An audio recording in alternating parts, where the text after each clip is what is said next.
Bem-vindos a mais uma aula do curso de Sistemas Digitais 1 sobre tecnologia CMOS. A ideia dessa aula é falar sobre transistores CMOS e como eles podem ser utilizados para construir diferentes portas lógicas. E a relação disso com Pokémons também, como vocês vão ver. Bom, tem dois tipos principais de transistores CMOS, tipo N e tipo P, que já foram discutidas em aula passada. Os transistores do tipo P, eles cortam quando você coloca tensão positiva neles. Então, eles conduzem quando você coloca zero na entrada. Então, eles estão representados ali em azul, né? A ideia da bolinha, né? Da negação no gate é exatamente para lembrar que você tem que colocar zero para ele fazer a condução. E o transistor do tipo N não tem a bolinha, porque quando você coloca 1, ele faz a transmissão e ele corta quando você coloca 0. Os transistores do tipo P eles são sempre ligados na fonte de alimentação, VCC, VDD, como você quiser chamar, é 5 volts. E eles são bons para passar uns, né? Então, no final das contas, eles fazem a ligação, potencialmente, quando você alimenta eles com 0 no gate, eles fazem a ligação do 1 do VCC com a saída.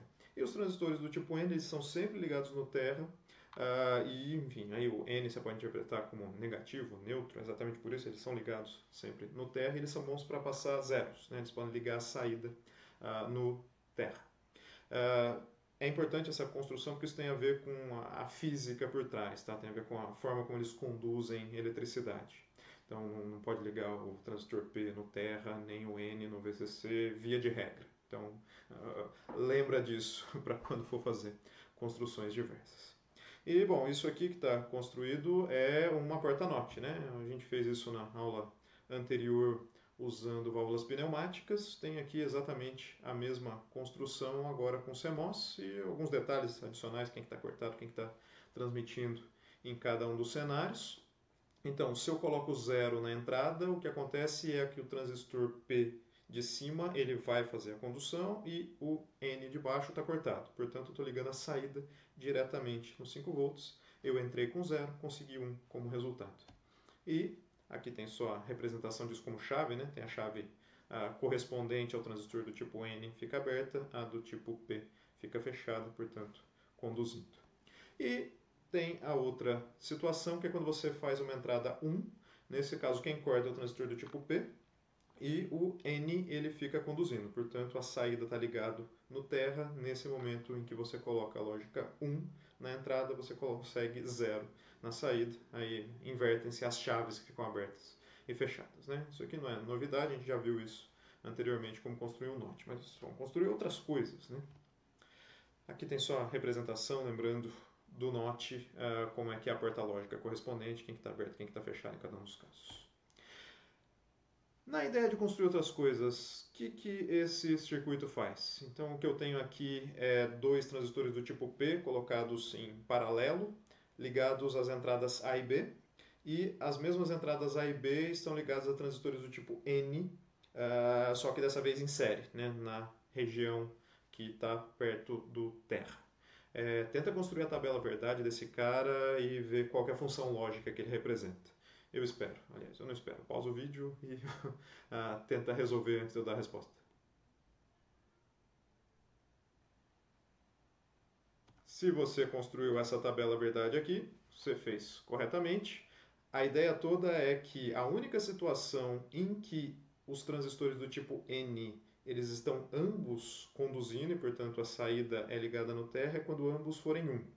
Todas as outras situações, quem está conduzindo é um ou ambos os transistores do tipo P e os transistores do tipo N correspondentes estão um ou ambos cortados. Então, por exemplo, quando A e B são ambos zero, ambos os transistores do tipo P estão conduzindo e ambos os transistores N correspondentes estão cortados. Quando você tem qualquer um deles em zero, um deles, P, vai estar conduzindo, o outro vai estar cortado e, bom, embaixo os transistores do tipo N vai ter pelo menos um cortado, o conjunto ali que está em série vai ser cortado. E, na situação em que ambos estão em 1, os dois estão conduzindo e, portanto, a saída é ligada no terra, como eu tinha colocado inicialmente. Qual porta-lógica é essa? Bom, não é tão difícil de ver assim, né? 1 dá 0, todas as oscilações dão 1. Isso é a mesma coisa que um AND invertido, né? O AND Normalmente 1, 1 dá 1 e todas as situações dão 0. Então isso aqui é a porta NAND que a gente viu anteriormente. Aqui tem também os detalhes de quem que está ligado e quem que está desligado e um outro desenho dando nomes aos transistores para ver quem que está ligado, quem que está desligado em cada uma das situações. E o legal da porta NAND, não sei se já ouviram falar isso, mas o NAND é universal, dá para construir qualquer outra porta lógica usando o NAND. ORs, NOTs, NORs, SHORs, dá para construir qualquer coisa usando o NAND. Então, se você usar só essa porta lógica, já dá para construir qualquer sistema lógico com lógica clássica, né, booleana, usando esse tipo de circuito. Então, enfim, é extremamente poderoso como construção.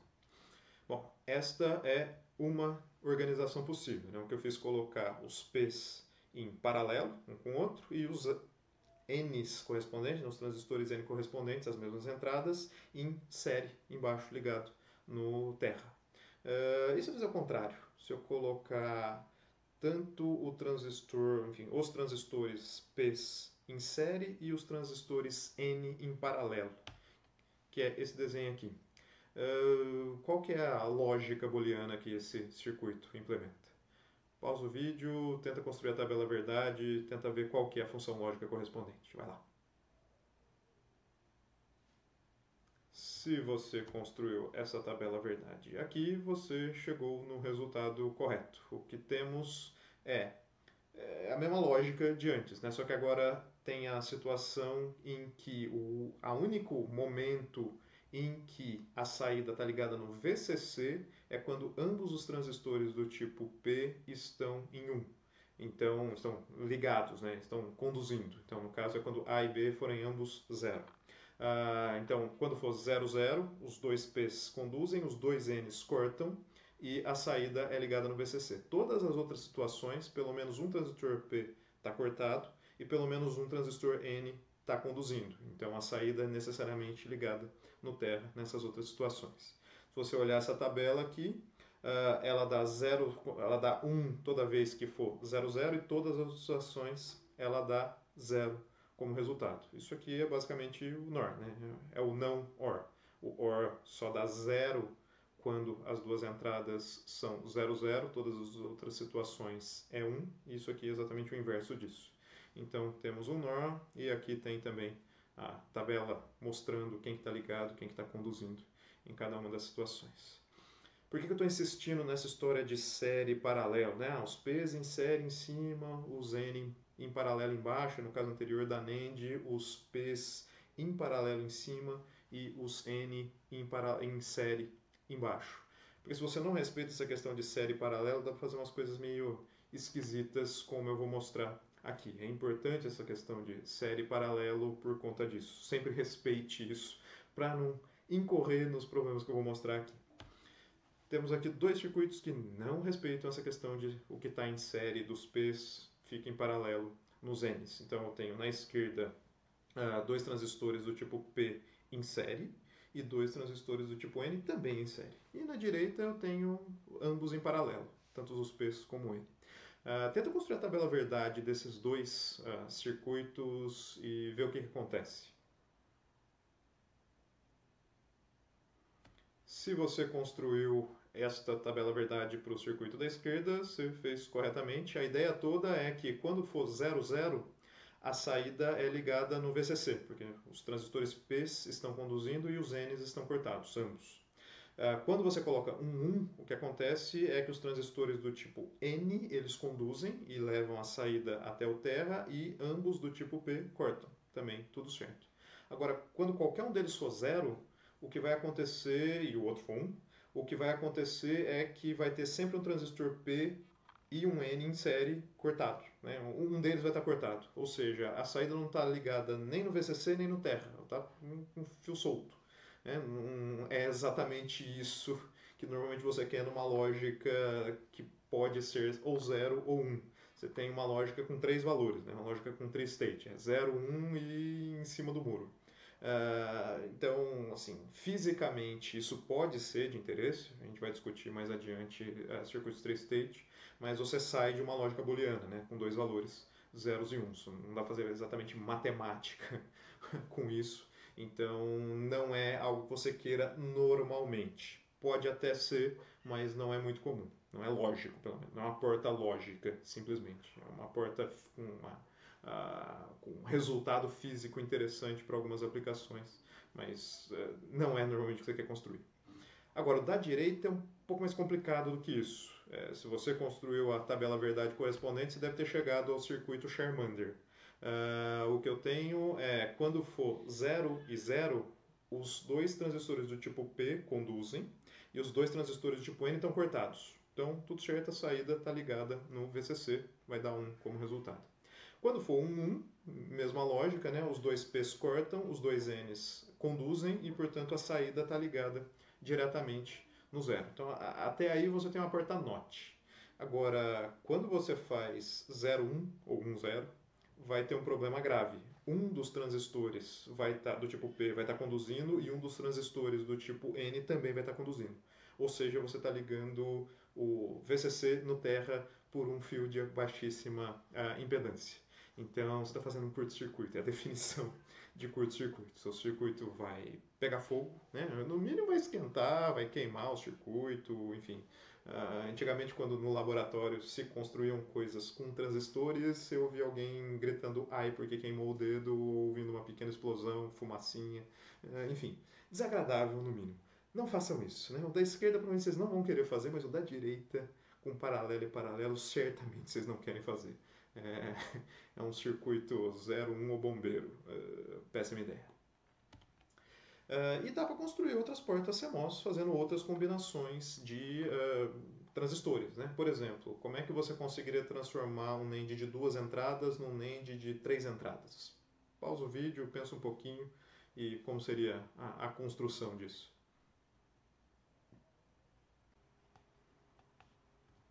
Se você chegou a esse circuito aqui, você entendeu o espírito da coisa. Né? O que eu preciso é que quando A, B e C forem todos eles 1, a saída seja ligada no terra. Bom, o jeito mais fácil de fazer isso é colocando os transistores N correspondentes, né, ligados a A, B e C, todos eles em série, porque aí quando os três forem 1, eles estão todos ligados e quando um deles for 0, corta. Né? E aí basta eu fazer essa brincadeira de tudo que eu coloco em série nos N's eu coloco em paralelo no B, é exatamente isso que está ali no desenho, que as coisas vão funcionar, né? Não vai pegar fogo nem ficar com tristete, pelo menos. Né?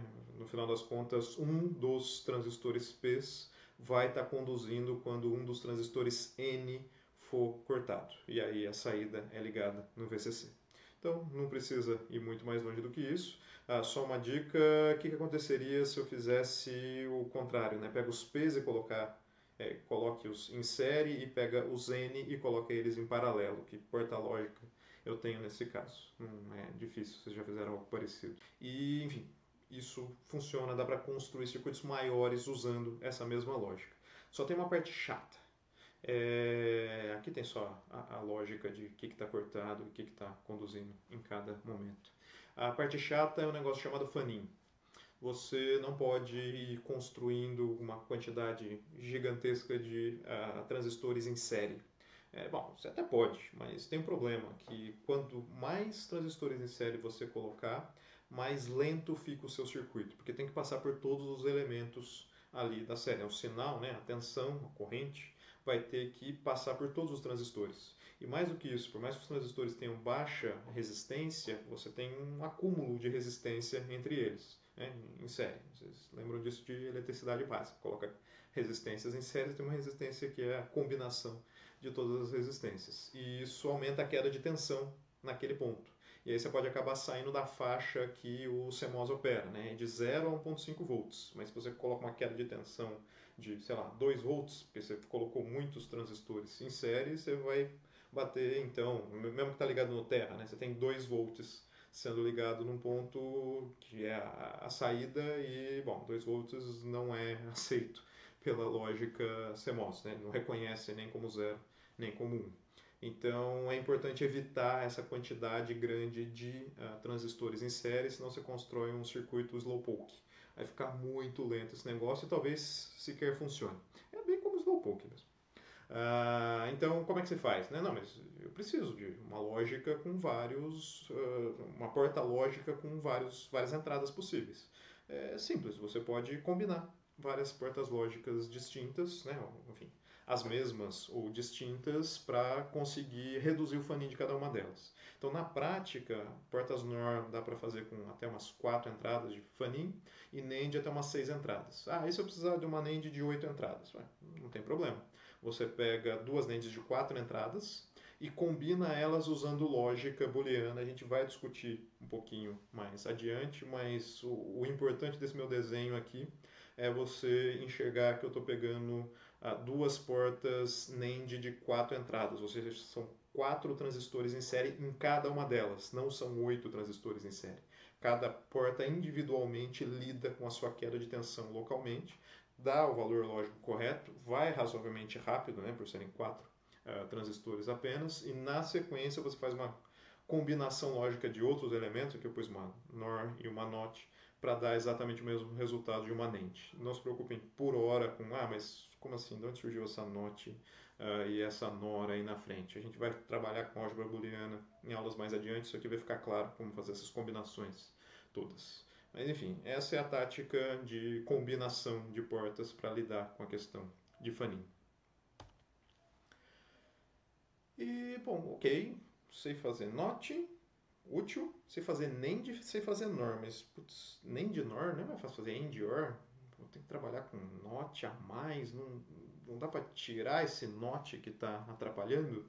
E, bom, dá, é muito simples, você pode combinar uma NOT, uma porta qualquer, na verdade, colocar uma NOT na frente dela. Pronto, você removeu o não. É engraçado isso, porque no final das contas, ao colocar mais portas na frente, o que você tem é aumentar o número de transistores. Então, é mais complicado você, do ponto de vista físico, né, você ocupa mais espaço fazer trabalhar com lógicas AND e OR do que trabalhar com NAND e NOR. Mas dá para fazer. Então tem aqui as representações de cada uma delas. Aqui eu tenho uma NOT-NOT, ou seja, neguei duas vezes e voltei no mesmo resultado. Pode soar meio inútil e boa parte das vezes você não quer fazer isso, razoavelmente inútil mesmo, mas isso causa atraso no circuito. Se você quer causar atrasos, se é esse o seu objetivo, causar atraso, tem circuito que depende de atraso. Você quer que aconteça uma coisa, né, um som depois do outro. Então, e você quer que um único botão ative isso. Então, o primeiro som vem sem atraso e você coloca atrasos para chegar no outro elemento aí que é ativado por esse som. Então, é uma porta atrasadora, no final das contas, pode ser de interesse em algum circuito prático. Mas o que eu fiz é not, portanto eu tenho nada, né? Eu não estou negando nada. A igual a Z em todos os momentos, usando essa porta aqui que é chamada de buffer. Não é tão útil, vou mostrar uma porta tri-state que tem uma cara mais parecida com isso, aí fica um pouco mais interessante. Mas enfim, dá para fazer. Juntei uma not, coloquei uma not na frente, eu neguei o não, portanto, eu tenho o valor original, depois de um certo atraso, porque a física não perdoa. Agora, as que ficam um pouquinho mais interessantes, né, para pensar do ponto de vista lógico, é você fazer a NAND virar uma AND. Então, aqui na esquerda do desenho, eu tenho uma NAND, exatamente o mesmo desenho, e na frente tem uma NOT. Então, perceba que a NOT está ligada na saída da NAND, né, bem ali no meio, e a saída do circuito é a saída da NOT em si. Todo mundo é alimentado pelo mesmo VCC e ligado ao mesmo terra. Se você olhar ali, aquele quadradinho, a única coisa a mais que eu coloquei em cima da NAND é uma NOT. E a NOR, para OR, é a mesma ideia. E, bom, aí tem a última porta que tem uma utilidade razoável, né? O buffer não é tão interessante assim, mas tem uma coisa legal de buffer que é um buffer tri-state. Aquela história que eu falei de, não, mas o negócio vai ficar em alta impedância, né? Não é nem 0 nem 1. Um. Então você pode construir circuitos que tenham exatamente essa característica. Ali na esquerda tem o desenho correspondente, mas é muito mais interessante olhar a porta lógica correspondente. O que eu tenho é simplesmente o seguinte: eu tenho uma entrada A e eu tenho uma entrada de habilitação. Esse N aí é de enable. O que esse enable faz? Se eu coloco 1 no enable, a entrada é copiada para a saída. Se eu coloco 0 nesse enable, o que vai acontecer é que a saída fica em alta impedância. Ou seja, eu consigo desligar esse pedaço do circuito a qualquer momento. Para que serve esse tipo de coisa na prática? Né? Para a lógica não é de fato muito bom, mas na prática é interessante. Você pode, por exemplo, colocar dois. Quem já teve que fazer expansão de memória do computador, já deve ter feito alguma coisa parecida com isso. Você tem um barramento e você coloca lá vários tipos de memória, né? Vários pentes de memória distintos. E se você olhar, pegar um pente de memória em si, o que tem dentro dele são vários carrapatinhos, cada um com uma quantidade reduzida de memória. Né? Então você junta tudo aquilo, você consegue uma memória de 2 GB, porque você tem vários pequenos elementos ali de, sei lá, 128 MB, 256 MB. Todos eles são ligados exatamente no mesmo conjunto de fios. Aí você pensa no circuito de Charmander. Não, mas peraí, se essa memória resolve escrever 1, essa outra memória resolve escrever 0 no mesmo ponto, vai dar um curto.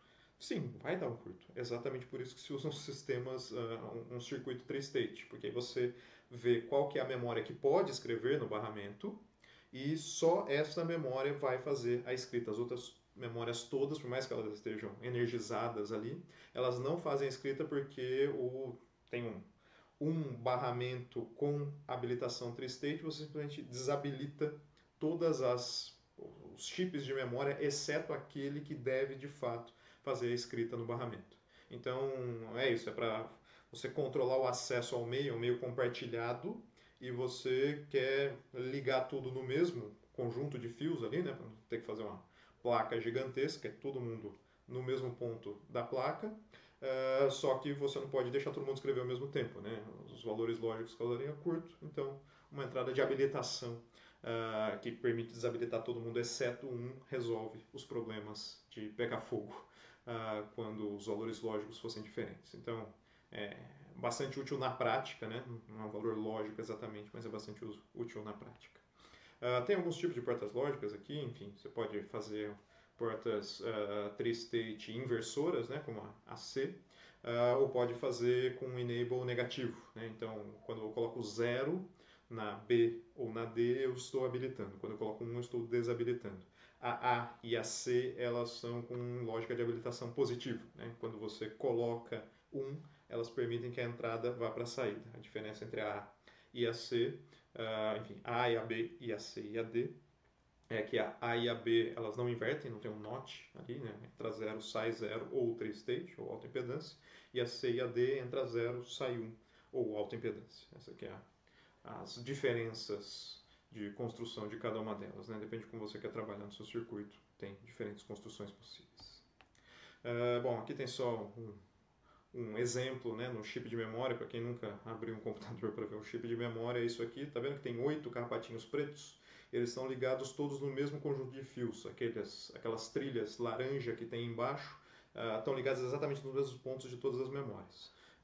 A vantagem é que, enfim, a única possibilidade de fazer isso é porque existe um barramento tri-state que controla o acesso das memórias a cada um desses pontos do barramento. Então, não pega fogo, espero que não pegue fogo, por conta disso. Né? Se a lógica estiver bem implementada, não vai pegar fogo por conta disso. E aqui tem um exemplo de circuito tri-state comercial, 74541. Ele tem duas entradas de habilitação. Quando você coloca 0 e 0, aí sim ele habilita o circuito. Né? Tem que ser dois valores 0 ali na entrada, né? Uma porta de habilitação dupla. E aí ele copia, né? Não inversor, a entrada vai ser colocada na saída. Aí tem um símbolozinho ali que é de esterese. Basicamente o que isso significa é que ele tem uma maior resistência a ruído, no seguinte sentido, tem que ter um nível mínimo na entrada, né, nível de tensão mínimo na entrada para ele de fato sair do estado cortado para o estado transmitindo e vice-versa. Essa que é a ideia, né? Não é 0, aí está lá no 1.5, ele já começa a permitir a condução, né? Já começa a copiar da entrada na saída, não acontece isso, tem um nível mínimo a partir do qual ele transmite tudo. Então, enfim, também chamado de Schmitt Trigger, mas enfim, não vou entrar nesse detalhe aqui, é só porque está no desenho que eu estou explicando esse negócio. E aqui tem um exemplo de uso de um circuito comercial de barramento para ligar dois barramentos com várias portas. Aí é bidirecional no final das contas. Né? O legal desse circuitinho é que dá para pegar de A e jogar para B, pegar de B e jogar para A. Enfim, dá para construir coisas mais complexas do que simplesmente uma porta tri-state. Dá para fazer uma tri-state para ambos os lados. Barramentos usam esse tipo de coisa, né? Por exemplo, para escrita e leitura, né? Às vezes você quer mandar para um lado, às vezes você quer mandar para o outro lado. Então dá para fazer esse tipo de controle também de barramento usando portas 3-state. E por fim, para deixar aí alguns exercícios para vocês fazerem, um exercício da prova de 2014 de CMOS. Determine 4 possíveis portas CMOS diferentes, né? Portas, pensa em portas lógicas, né? As lógicas de cada uma delas tem que ser diferentes. Cada uma delas compostas por 3 entradas, X3, X2 e X1, e uma única saída cada uma delas. Dá-se a restrição de que elas sejam implementadas apenas com 6 transistores CMOS, sendo 3 do tipo P e 3 do tipo N. Determine a expressão lógica para cada uma das portas e desenhe a estrutura de transistores apenas para a parte dos transistores de canal N. Se quiser colocar para os dois, na verdade o meu desenho está para os dois. Isso aqui era só para acelerar para os alunos, mas o ponto é esse. Eu estou te dando 3 transistores P, 3 transistores N. Te vira para construir 4 combinações que deem lógicas distintas cada uma delas. Dica, vocês já viram algumas aqui, né? Tirar metade, 50% nessa prova não era tão difíceis, não seria tão difícil, né? Já tem, só assistir o vídeo de novo, vocês vão ver algumas. E a segunda dica é cuidado com série paralelo. Isso pode dar chabu. Tem a terceira dica: transistores do tipo N vão ligados no terra e transistores do tipo P vão ligados no VCC. Não pode inverter. Enfim, pede para o pessoal de eletrônica resolver esse problema.